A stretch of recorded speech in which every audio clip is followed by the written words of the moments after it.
Passons maintenant aux expressions régulières à travers ce petit script. On a pour commencer deux variables. La première va représenter une chaîne de caractères et la deuxième une expression régulière. On a ensuite la fonction pragmatch qui va retourner vrai ou faux si le texte correspond à l'expression régulière, et enfin on affiche un texte en fonction du test sur la variable booléenne. Dans la variable chaîne, on va placer un caractère alphabétique, par exemple la lettre C, et dans la variable find, on va construire notre expression. Une expression est délimitée par deux slash ou deux jazz, comme cela.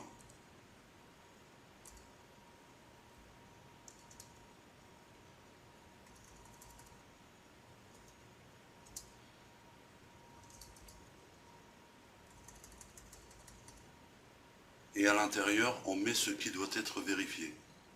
On va mettre ici le même caractère. On enregistre. On a bien ici la correspondance. Si on place maintenant une autre lettre dans find,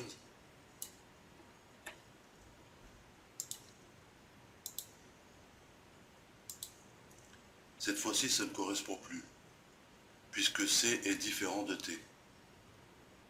On va placer maintenant un mot dans la chaîne.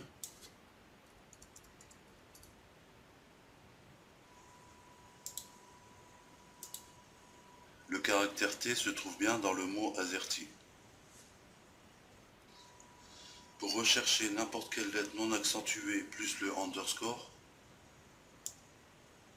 on utilise le W précédé de l'anti-slash.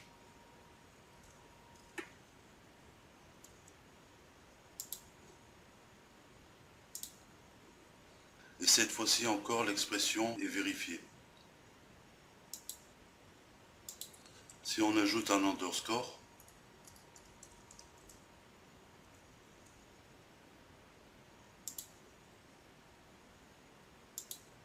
c'est OK.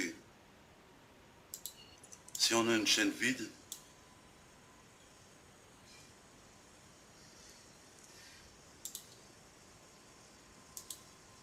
ça ne correspond pas.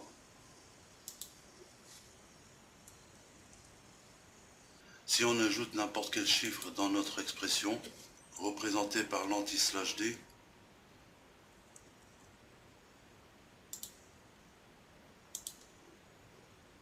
ça ne correspond toujours pas, puisqu'il n'y a pas de chiffre dans la chaîne.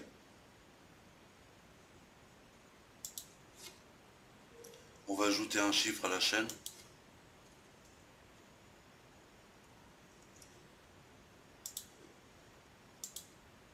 Et cette fois-ci, c'est OK.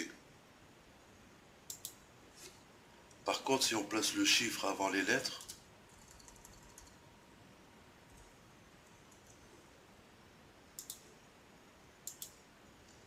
ça ne correspondra pas, puisque l'expression dit qu'on a les lettres avant les chiffres.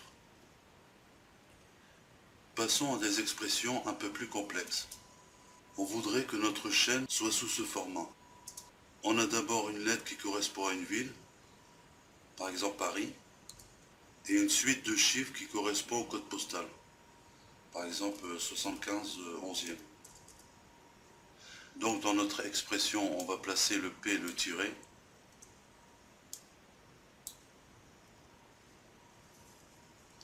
suivi de n'importe quel chiffre au nombre de 5.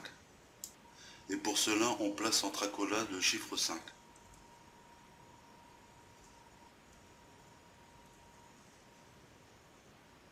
On place notre chaîne à vérifier.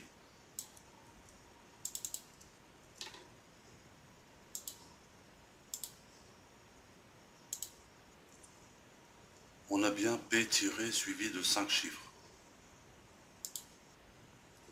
Si on retire un chiffre,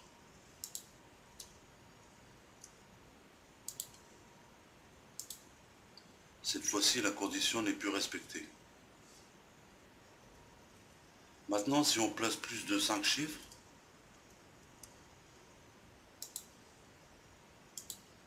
on constate que la condition est toujours respectée. En fait, l'expression vérifie juste que les chiffres qui suivent le P et le tiret sont au nombre de 5. Il ne se préoccupe pas de ce qui se trouve après. Pour demander à l'expression que la chaîne commence par un P et se termine bien par 5 chiffres, il faut placer le caractère accent circonflexe au début de l'expression et à la fin de l'expression, on place le $. De cette manière, la chaîne ne sera plus valide.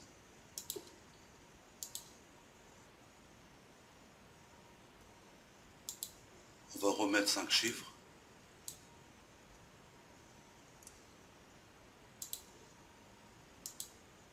Et cette fois-ci, c'est OK.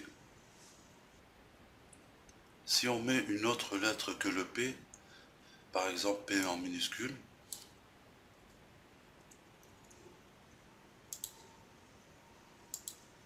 la condition n'est pas vérifiée.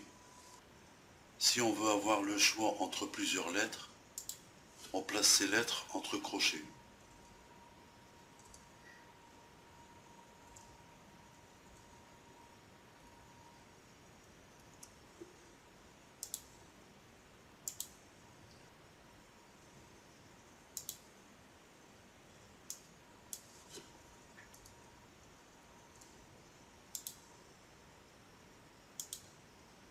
Cette fois-ci, c'est OK pour les 2 lettres.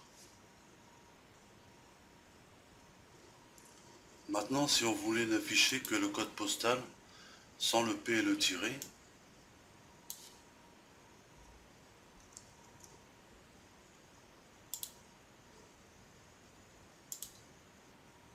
évidemment, ici, ça ne correspond plus. On va changer un peu notre expression. On va placer la partie P et tiret entre parenthèses.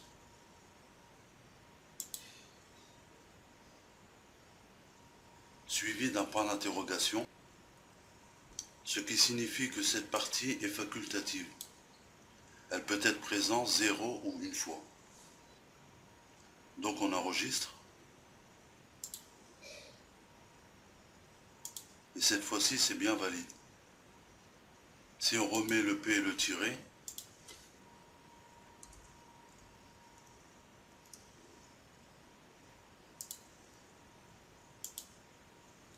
c'est toujours OK.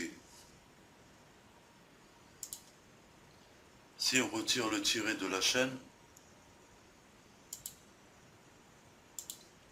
ça ne marchera plus car il faut le P et le tiret. Si on voulait ici avoir 4 ou 5 chiffres, il faut utiliser cette fois le caractère pipe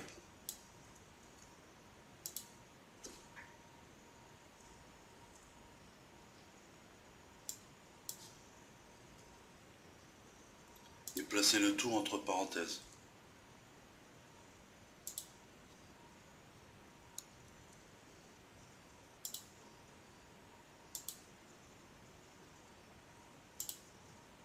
Si je retire un chiffre,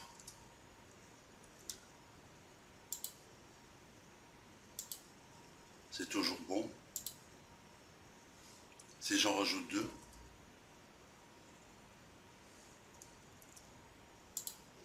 la chaîne ne correspond pas.